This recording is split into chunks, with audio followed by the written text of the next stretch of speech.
hordoftoota vaakansii tuubu. Akkuma beekamu vaakaansiin tuubu yeroo hunda beeksisoota haaraa abdeet ta'an yeroo yerootti immoo guyyaa guyyaadhaan isin qabsiisaa tumsanii har'as akkuma kanaan dura beeksisoota baankiin adda addaa sadii baasanii fi beeksisoota bulchiinsa magaalaa Shaggar waajjiraaleen sadii baasan akkasumas beeksisoota kunuunsa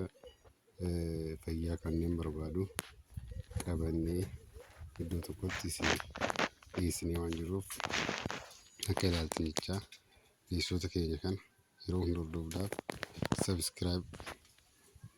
sheer godhuudhaan akka nu hordoftan isin jennaa.